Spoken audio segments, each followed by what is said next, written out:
All right, it is Tuesday for Wolf Apex people. This is Blade Artist video. I am going to share this video on my Movement is Life. If you're one of my subscribers on Movement is Life YouTube channel, welcome back. And I'm also going to share this on Facebook. Okay, so a couple of people asked me last weekend when I was in Pennsylvania at HVH, Hudson Valley Haganah, the Northeast headquarters to Haganah system, what is really the difference between the Sikari and the before? So I'm gonna take that back a little bit before I get to discuss the before.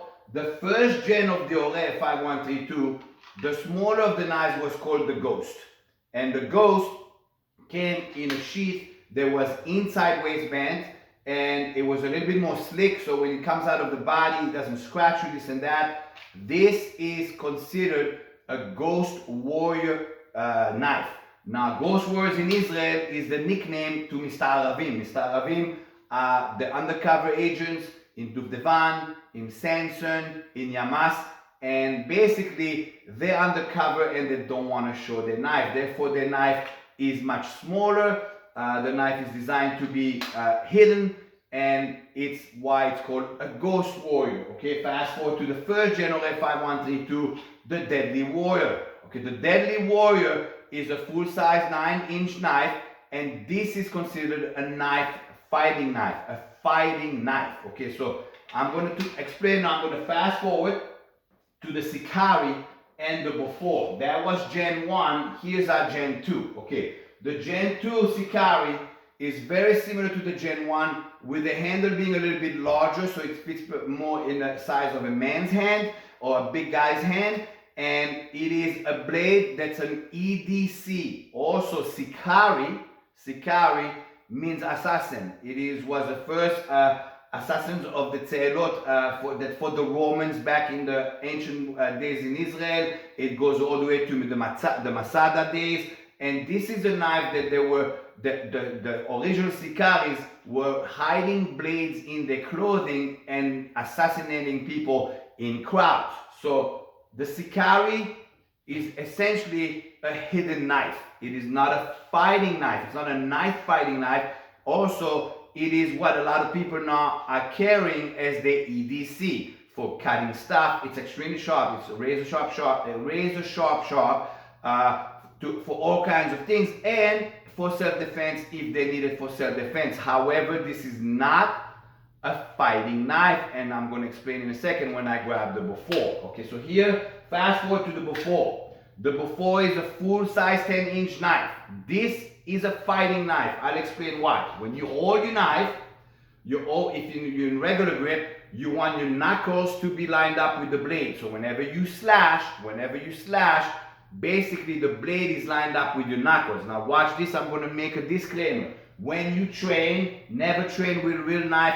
Always training knife. This is the Oreh Gen 1 trainer, it was yellow. This is the before Gen 2 trainer, it's blue. Anybody that knows about knife fighting knows that you're supposed to train with a training knife. This was given to me by Dudi Turgeman, who runs Combined Tactical Systems in Israel. It's a gorgeous training knife.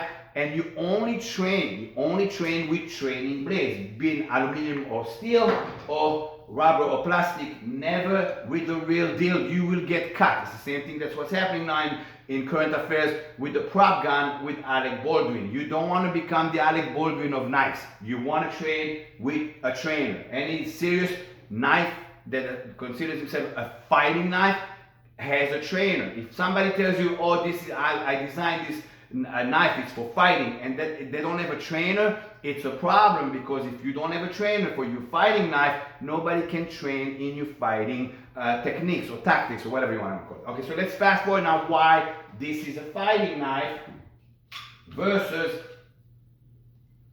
this is not a fighting knife, this is a fighting knife. Okay, the fighting knife has four sections. Section number 1, the butt hand, where you hit with. That's why I don't like when people hold in reverse grip this way. Now you took away the ability to hit. If you ever have before, you also have a Ravenclaw, but I'm not talking about that. I'm talking in general right now, okay? So when you hold the knife, always like this, okay? So that's portion number 1. Obviously the handle is to hold the freaking knife.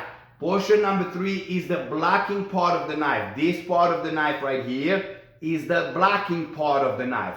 This part of the knife up here is the stabbing and slashing part of the knife. Watch again, butt hand, handle, blocking, stabbing and slashing. Now, if you have a knife that is that small, basically the blocking is the slash and stab. So if I try, and I don't do this at home, if I try to block with it, it's going to slice through it. And yes, I cut him, but I couldn't block him and he's going to kill me anyway.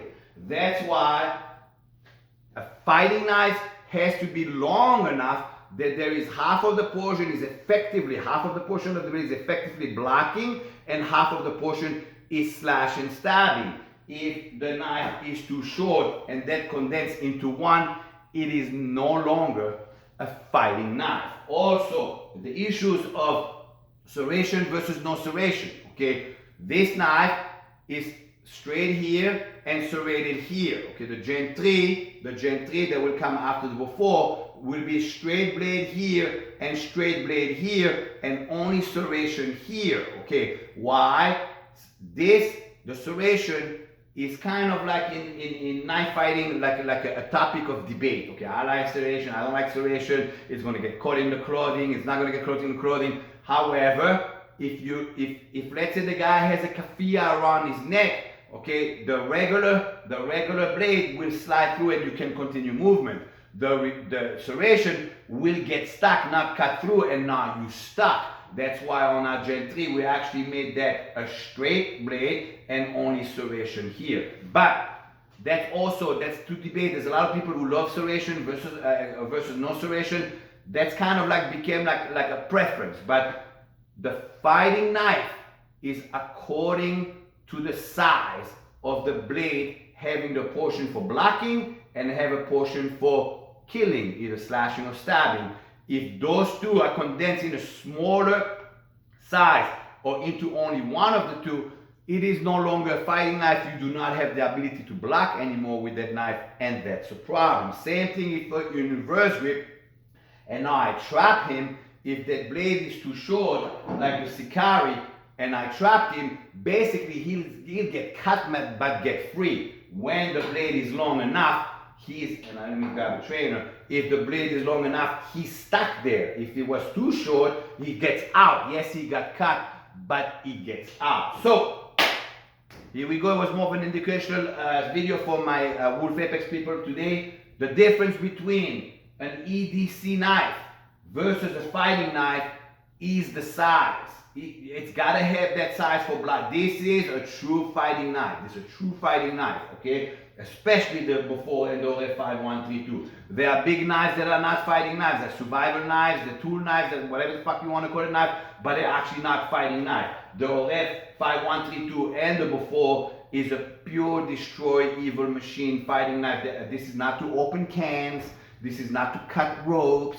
This is not to, I don't know what to do with it, whatever. This is to fight evil, period. There's one purpose to that OF. Okay, this is an EDC. Historically wise or modern IDF wise, this is basically an assassination knife. Okay, so that's the difference.